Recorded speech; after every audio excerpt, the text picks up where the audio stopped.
And welcome into Poke the Bear, episode 74. Conor, episode 74. The Jake DeBrusk episode. The Jake DeBrusk episode. I'm Evan Marinofsky. That is Conor Ryan. Conor, what is up? Evan, I'm doing okay. How you doing? I'm doing well. You actually kind of like beat the Bruins in a sense. Like you had COVID before everybody else did. So you were kind of like ahead of the curve in a sense. You were trending before. You were like kind of a hipster on this in a sense. All things considered, I was like probably one of the safer people attending that game on Tuesday against Vegas. So I can't say the same for most other people in the building, but at least for me, I was in the clear. But yeah, not great right now, Evan. It's going to be it's a situation where a lot of news going on. So like by the time this drops tomorrow, like it could be drastically different from what goes on, which like usually we catch flack for it being a situation where it's like, all right, recording like before a game and a lot of the narratives changed. I think last week we were talking about like, well, we'll see if like Olmar can do well, who knows? And then he rattles off like 2 wins on the road. So we'll see what happens because I assume people all know what we're going to be talking about today, and who knows what the Bruins roster is going to look like tomorrow. Yeah, and also the other thing was last week we thought that this episode might be the one that Jake DeBrusk gets traded, and we were pumped because it's episode 74. And if that happens, if Jake DeBrusk is traded, which I don't imagine that will happen because of the COVID situation, but if he was traded after we recorded this, I would throw my laptop against the wall and it just wouldn't be a good scene. Both us and the listeners would all be in the same boat in that regard. Yes, pissed. Just pissed. But to catch everybody up for what we know now, Craig Smith was put into COVID protocol Tuesday morning. After Bruins practice Tuesday, Brad Marchand was put into COVID protocol. During that time, the Calgary Flames basically shut down. How many do they have at this moment in protocol? It's like 12 or 17, right? It's between that.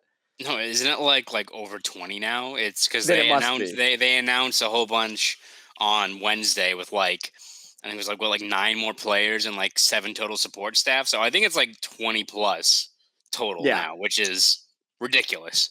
Yes, because Wednesday alone was, I think, 17. Yeah. And then plus the ones before. So they're shut down. The Canucks have their COVID issues. The Oilers have COVID issues. Everyone. All teams, yes. Nashville.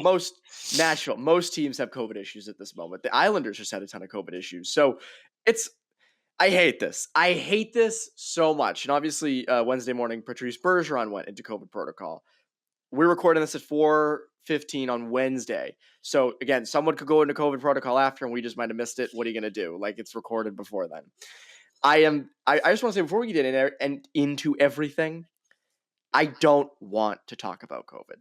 I don't. Nobody wants to. This is so annoying. I was thinking about this driving today. Just driving aimlessly, just driving. I am so sick. I'm so worn down from talking about this. Because remember all the episodes we spent after the 1920 season was cut short, and the next season hadn't started, and then the next playoffs hadn't started, and then after that, from like October until January, we just did more COVID. I don't want to talk about this. And I know that COVID is going to shove itself right back into the forefront over the next few months. And I think we're all just sick of it. Just completely fucking sick of it. So yeah, I mean, it's one of those things where I've obviously a lot of my content this week has involved COVID because, like it or not, it is part of the story. And I get comments like, enough of this, propaganda bullshit. Like, I enjoy writing about this, right? Like, I'm actually enjoying. Yeah, I'm putting a spin on editorializing my content when the Bruins are dropping top 6 players left and right. Like, I'm doing it just to pick at you and annoy the crap out of you. That's exactly why I'm doing it. Like, no one wants to write about this shit right now. No one wants to talk about this. We thought we were in the clear. You look back at like that Islanders series, back in the spring and how great that was because it finally felt like we were over the hurdle.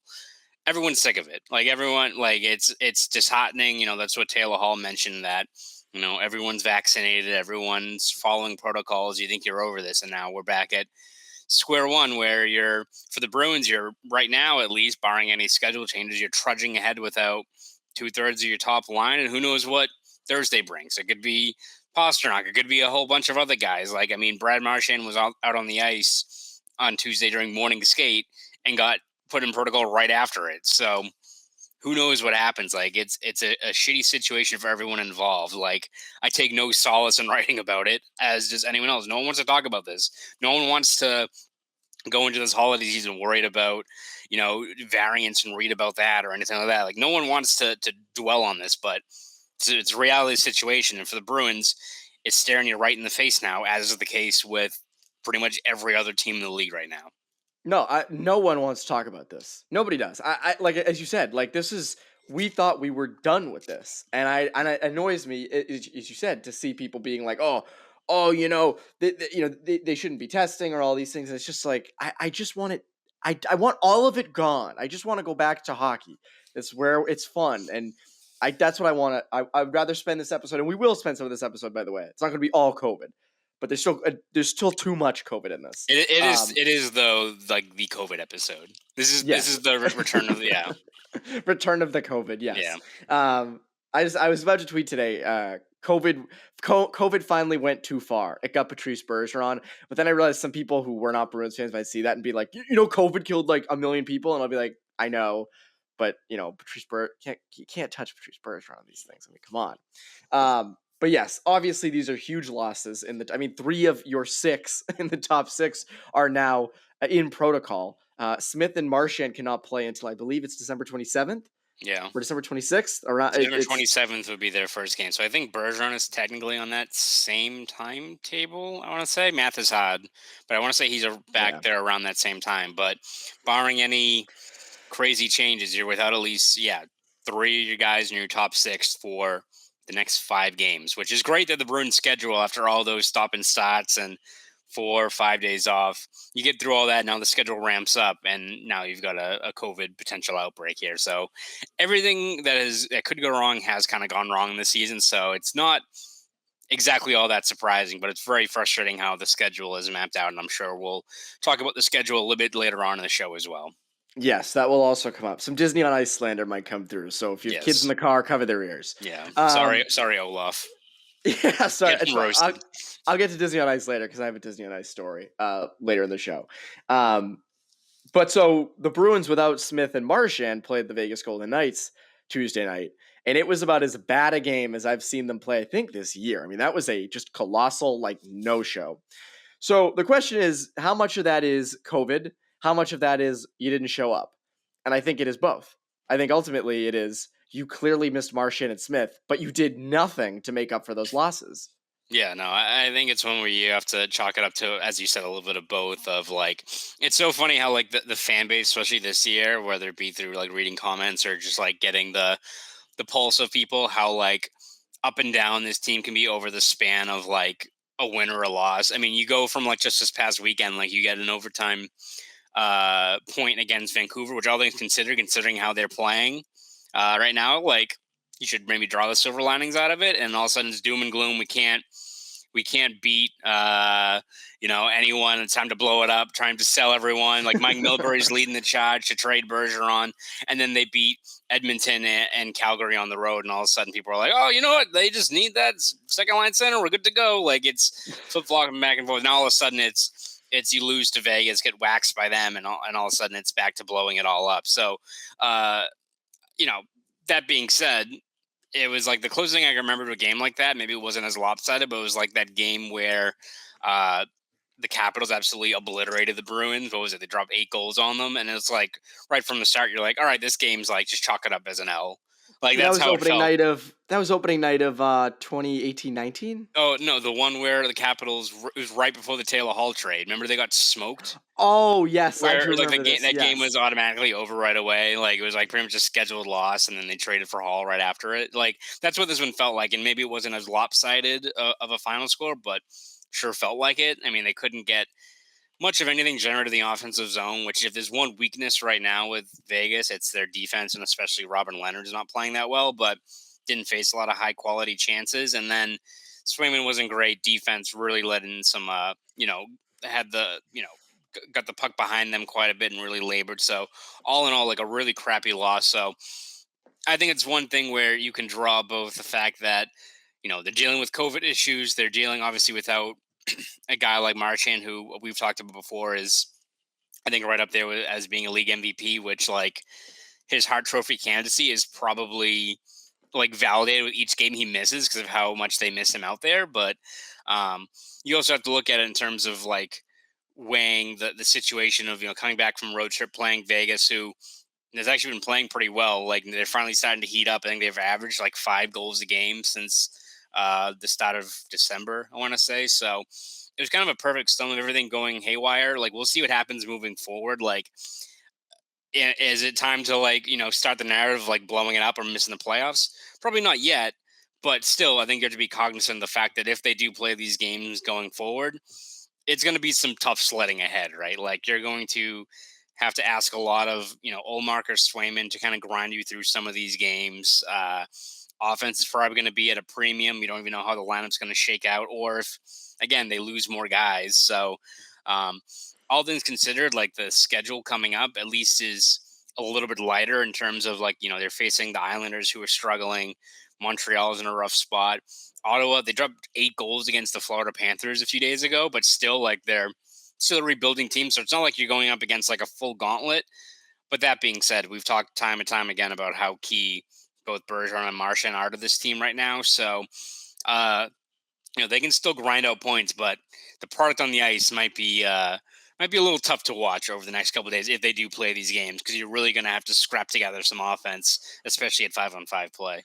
Yeah, and the other thing, the Vegas Golden Knights entered Tuesday night basically in the same spot out west Yeah. that you were, the second wild card spot. Both teams are teams that should be content, or a lot of people thought should be contending for the cup. The Vegas Golden Knights, I think, are going up. The Bruins are kind of stagnating in the middle, maybe even going down. I actually just saw, I don't know if you saw this, but this just dropped. Yes. Frank Breaking Zarafali. news. Yes, breaking news. Frank Zara's spaghetti tweeted or retweeted Richard Southern saying breaking starting Saturday at 12:01 a.m. Not 12 a.m. but 12:01.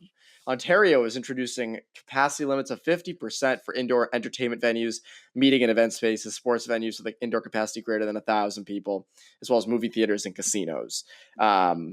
So I don't know if that's going to trickle down to the U.S. I don't think it will, but I have no idea. So I don't know. Like I have no clue what to expect, what the mandate's going to be. I wouldn't be surprised. I don't want to speculate. I'm not going to sit here and speculate what Boston's going to do because I have no freaking idea. Speaking of canceled games, though. Speaking of canceled games, there is a good chance they should not go to Canada this weekend. It's a bad idea. I don't know. Obviously, they have to figure things out. Sofia Jurcevic had tweeted that they're going to stay in New York longer to figure out what the deal is with them. The problem is, though, if you go to Canada and test positive, you have a 14-day quarantine in the country because you are not in You're America. stuck. Yeah, like you're stuck You are there. in a different country. This is not America up in Canada. I don't know when you make these games up if you don't do them because, as you have said, they had all their breaks in the beginning of the season. They didn't. The back half of their schedule is just bitch packed with games. What do you do with this Canada trip? Yeah, I mean, I don't know how they can like. Of course, this whole narrative can change, but this will drop Thursday, and they'll all of a sudden we'll wake up and there'll be 5 to 6 more positive cases, and like the games are just canceled outright. But like, even if like you're at this current spot where you're missing 3 guys, and who knows what else happens. Like, if you're the Bruins, I'd be horrified about going to Canada for this weekend trip because again, this point, you look at the domino effect of playing a team like Calgary and how those cases have spread. You look at a team like Carolina. You have to imagine you're rolling with the punches of at the very least anticipating probably more cases. So like, what happens if you finally have an actual case and you ring it up in Canada and you're stuck up there? Like, what happens to a guy who's got family who you're spending Christmas in a hotel room up in Montreal or Ottawa or what have you? Like, like how do you like go into this game expecting something like that when like it's a very good chance just based on the way this thing is spreading that like that very well could happen. Like you saw, I think Calgary, even before they canceled their games due to the number of cases, they didn't want to go to the U.S. just because they feared the border issue of going back and forth. So if you're the Bruins and you're in a situation like this where you're very well staring at a 2-week quarantine, like I would be dreading having to play these games right now because, especially you look at like the NHL, how they're going to approach this over the next few weeks.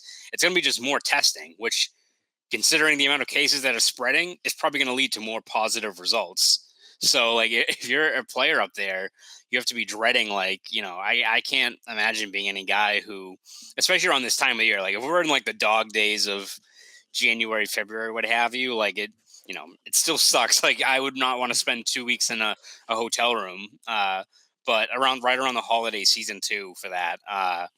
Yeah, it's a brutal stretch. So we'll see what happens, but I'm sure the Bruins can't be thrilled about potentially facing that scenario. I mean, just look at Carolina. You've got Sebastian Aho, Seth Jarvis, and I think like a trainer, um, like stuck up in Vancouver, and they like can't get out. Like I think they've been And I believe negotiating is the trainer. I believe I read this. He is missing the first Christmas of his with his child. I child. believe. Yeah, yeah, it's Yeah, awful. Like there's mentioned ways, can we get them out of the country through like a private charter or like even like an ambulance or something? Like you need like a I read. medical you need like a medical like mode of transportation or something to get through the border. But like seems like nothing's really budging right now. So like if you're the Bruins, like shit, man, like how do you go into this when you've got this weighing on you and you've got this kind of looming in the background that like if just worst comes to worst and you trip it positive, say goodbye to the holidays with your family. Like, I don't know. I think for these games like this, they need to take a long look at beyond just even if this stays at 3 cases, you've got to size things up and see like how just feasible this is with these restrictions because I can't imagine any of these players are going to be thrilled once you cross over that border. And again, that's why they're going to probably stay in New York on Thursday or, and test to see what happens. But what happens when you get up to Montreal? What happens when you have a day going to Ottawa? Like, it's a shitty situation all around, but I can't imagine the players are going to be thrilled if they have to play those games up there this weekend. Yeah, I want nothing to do with those games. Sorry, there's no reason. I don't know. I mean, I think there's way more important things, and games against Ottawa and Montreal in December. Yeah, You can. I mean, you can find a way to make those like push those out. I feel like you can. As bad as the schedule is later in the season, there are times it's not like you're going across the country. yeah, Like you can. This isn't that far. and it's one of those things too where like, we're also not bringing this up just off of the fact that I'm sure most Bruins fans are like, yeah, let's postpone these games so like we can get Patrice Bergeron and Brad Marchand back. Like, yeah, of course, like no shit, they would love to have those guys back. You want them for as many games as possible, but I think it's just more focusing on just the implications from this quarantine and how many guys could get negatively impacted off of it. Just when it comes to family and around this time of the season should be the most important thing beyond just scrapping together points against Montreal and Ottawa of two teams. So that's what should be the top priority in terms of impacting this. So we'll kind of see where the cards fall over the next couple of days. Also, I hate to say this, but the Bruins play the Senators at 5 p.m. on Sunday. That is going to be a snooze fest, Especially with especially their if roster. you're without Like, without yeah. Bergeron and Marchand and Smith. That is going to be one you fall asleep in the middle of. But that again, that's not the reason that we're sitting here saying the game should be canceled. The product on the ice is so different. Whatever. I mean, they can go out there with the Providence Bruins. Fine. It's that you're passing the border. You're going to a new country, like with different regulations and restrictions that you have to abide by. So that's going to be a mess. I'm very interested to see what happens with that. Moving on, we've been hinting this the whole episode. The schedule. Now the schedule is brutal in the second half. Between I believe it's February 2nd and February 23rd, the Olympic break is intact. So that's about 3 weeks in February. Obviously, the Olympics is so up in the air. Some people don't want to go. A lot of people do, but then you got to do like a 5-week quarantine if you In get it China. in China, which they could change it at any moment. It's China. Like anything could happen. So I would not I would not want to go to the Olympics as a player personally. But again, maybe that's why I'm not a player. I don't want it bad enough, Connor. I don't want it. I think that's the issue. I don't have enough grit. But even during that 3-week break, I have not looked into this, but you have. There are tons of events scheduled at TD Garden during that, correct? Yeah. So, I mean, when the NHL first released their schedule back in the summer, they noted right away that, like, all right, we're going with the assumption that, the players are going to go to the Olympics. So we're going to carve out this 3-week break. But if something arises, which what do you know, it friggin' did, we have a Oh, backup schedule in place. So if we need to push games back and, players aren't going to the Olympics, we can fill in that 3-week gap with actual games. Which if you're the Bruins, I'm sure. I mean, no shit. You look at guys like Marchand or McAvoy, guys Pasternak who haven't played in the Olympics.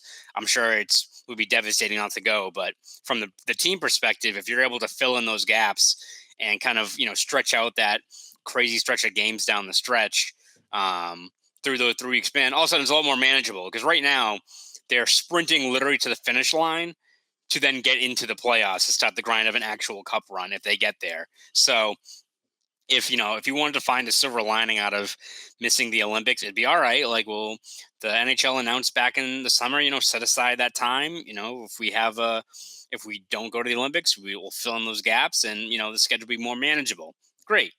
And then what happened is, and arenas were like, well, shit, I can make a shit ton of money during that stretch. So fuck you guys. I'm going to book everything anyway. So yeah, the Bruins, I think, have TD Garden has like 6 straight days of Disney on Ice. They've got like the weekend, which shout out to the weekend for the Cheesecake Factory tweet. But like they got him, they got a whole bunch of other concerts all lined up. Obviously the Celtics were already going to be there, so that, you expected those, but the rest of the schedule's already packed. So, I think it was Emily Kaplan of ESPN noted it. I want to say like Elliot Friedman added it on his podcast a few days ago that even if the NHL eventually steps into the Olympics of like, listen, games getting postponed, what have you, like we can't afford to send these guys to the Olympics. If the league steps in, you're still probably not going to get at this point an opportunity to, fill in some of those gaps in that 3-week break with actual games. Cause it's not just, TD Garden, multiple other arenas right away have booked out those 3-day stretches. So if you're the Bruins, you're like, well, all right, as you said, like let's say they postpone these games in Canada, you're going to add those now to this already crowded end of the season. Like there's no gap in there that you could have made it easier on yourselves, and it's just an ugly situation all around, because you're looking at this point, if you're the Bruins, for any sort of silver lining of terms of making that schedule easier on yourself. And this was kind of the perfect opportunity, and the league kind of mentioned it that you had to leave that window open, but money wins out, right? You could always make a lot more money. So you're stuck in the spot where now the Bruins already didn't have a lot of runway to end the year, and now you could potentially have even more games down the stretch. Or, I mean, what happens, right? If the Bruins are fighting for a wild card spot in February and March, and you lose another couple of guys for 10 days, you could have 6 or 7 games in that stretch. Like, what can go wrong during that time? So just again, when it rains, it pours. And again, it just seems like there's always more bad news coming with each new day for this team. So not a lot of positives out of this one, other than Blackbird No. Donuts. Except, that is by far the most. That'd be positive of any episode. I went to Disney on Ice as a kid. Awful. Terrible. It was so Terrible. terrible. It's went. awful. It's awful. And I had a snow cone and it sucked. It was awful. Like I remember, like when you're a kid, you get the idea of a snow cone pitched to you. It's like the coolest shit in the world. Oh, and then I had it. It was awful. I don't remember what happened during the actual show. I imagine there was some Disney characters. I imagine there was some skating. There was ice. It was advertised as that. I don't remember much. I was so rattled by how shitty my snow cone was. Just glazed over. I had a bad stale pretzel, so I know how you feel in that sense. I just remember it was like, advertised this, like, oh my God, like these amazing Disney characters are going to be skating around the ice, and it's going to be exciting. And it's just like guys dressed as like Mickey Mouse, doing twirls and stuff. It was like, well, they should have a fight on the ice. They should they should drop the gloves.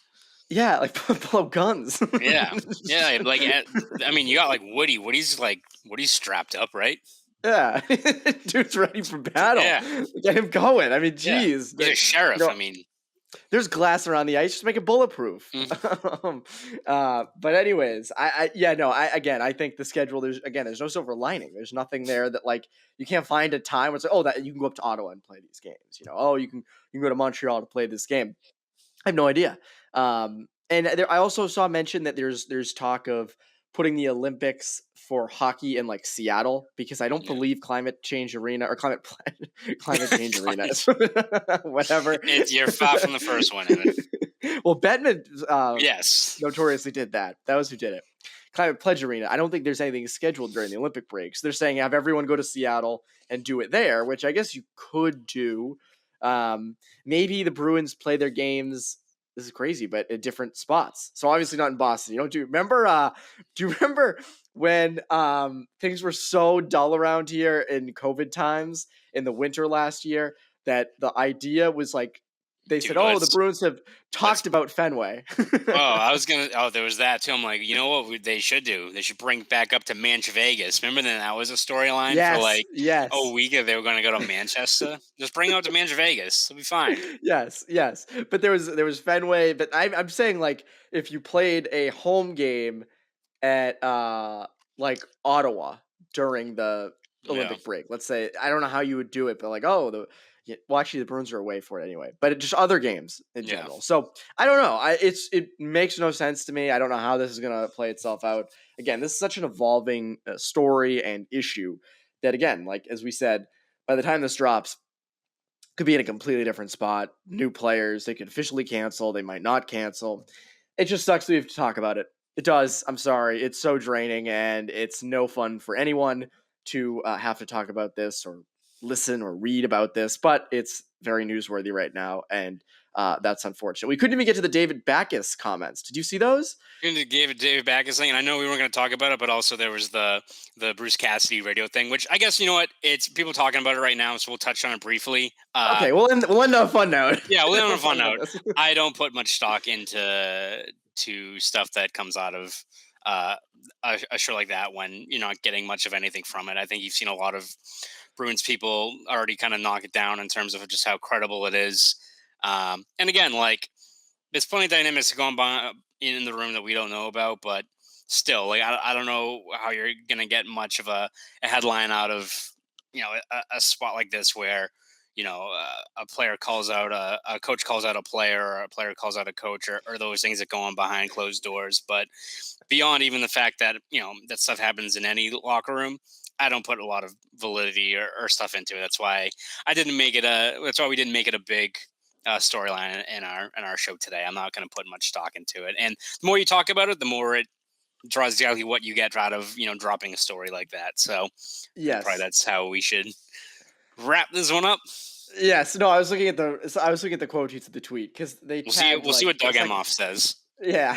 I wonder what Shaq thinks about this. Yes. I look. I know how that works over there. I'm almost positive. I was not listening when this came down. My guess is they like threw this around and then a producer jokingly tweeted it.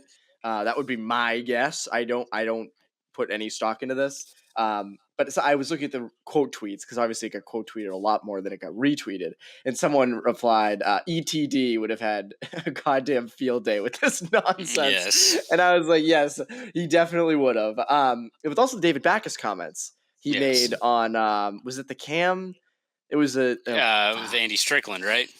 it was Strickland and Cam Jansen's Yeah. podcast, and Backus basically said in a nice way that they looked at hockey differently, and Backus is more obviously of a grinded out type player, and Cassidy wanted guys entering the zone with the puck and things like that.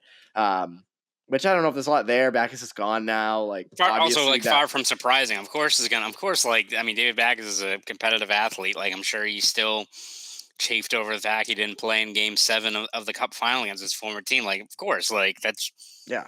natural. It's I a think human being. this Like you're gonna get pissed. Like, and I'm sure they didn't see eye to eye. I mean, why else would he get scratched all those games? Like, of course that's gonna be that contention there between guys. Like, and again, it's like any other player and coach relationship that happens all the time. So it's I don't think it's particularly surprising, especially in a guy like Bax's case where it clearly just didn't work out here. So yeah, just interesting. I think a bigger topic with that is like, oh, Foligno, I guess, is kind of a similar-ish type thing, and like Sweeney signed him to be coached under Cassidy, which like, mm, mm, not great, not great. But that's a topic for another day. We're saving that. That topic is being saved. this is the Omicron episode. Yeah, this is Omicron. This is COVID. We can't talk about the front office in this episode. But anyways, Connor, what can the people look forward to over at Boston Sports Journal? Well, we'll be continuing to monitor the situation with the state of this Bruins roster. I'm sure if they end up playing this game on Thursday, the lineup is going to be very different. I'm sure I'm going to get a lot of Broncos. tweets. Yeah, I'm sure I'm going to get quite a few tweets, reaction gifs after I, post the actual lineup of people being appalled. So we breaking down the next steps, what they do this weekend up in Canada, all that stuff over at BSJ. So subscribe to BostonSportsChannel.com. Want to follow me on Twitter? You can do that at ConorRyan_93.